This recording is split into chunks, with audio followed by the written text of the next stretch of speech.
Welcome back to the bakery. Today, we're diving into something that's been keeping me up at night. What exactly do the White Whistles know about Made in Abyss's mysterious 2,000-year cycle? And why are some of them acting really strangely about it? Once you see what we've uncovered, you might lose some sleep on it too, because the deeper we dig into this mystery, the more it seems like the White Whistles are preparing for something big. Major spoiler warning for both the anime and the manga.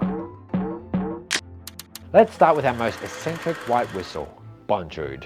You know, everyone's favorite scientific father of the year. At the end of the Dawn of the Deep Soul, he said something that caught everyone's attention. He specifically mentioned being ready for the next 2,000 years and needing the blessing. Come now.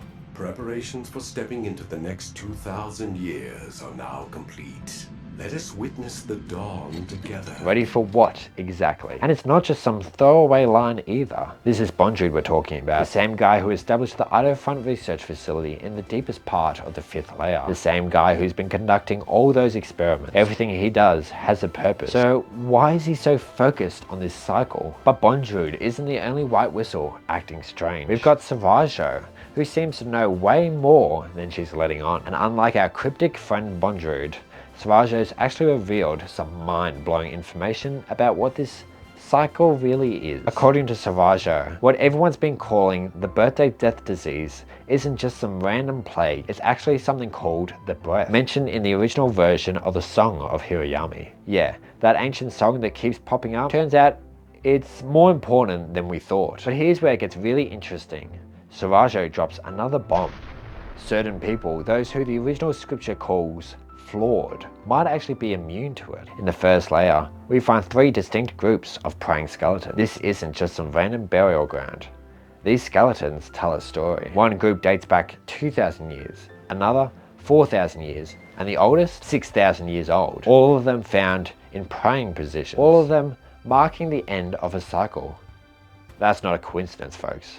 That's a pattern. And it gets deeper. These skeletons aren't just scattered around. They're found in specific locations. Some are around what's known as the abode of trees and fossils.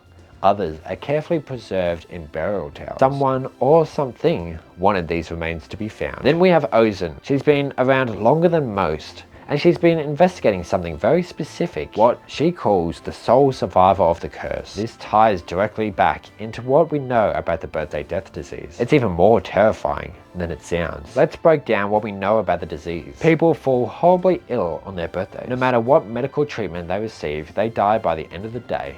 It's already affected multiple areas in Orth. 8 children from the West District, several of Luffy's regular customers, 5 orphans, and the list goes on. But there's one ray of hope in all of this darkness. A single confirmed survivor named Kiwi. And how did they survive? By being taken away from the Abyss's vicinity into the caravan fleet. Just think about what that tells us about the nature of this disease. So what are we really looking at here? We have Bondrewd preparing for the next cycle in his research facility. Srajo revealing its connections to something called the breath. Ozen investigating the only known survivor. An ancient song that mysteriously spreads its knowledge. And thousands of years worth of evidence showing this has all happened before.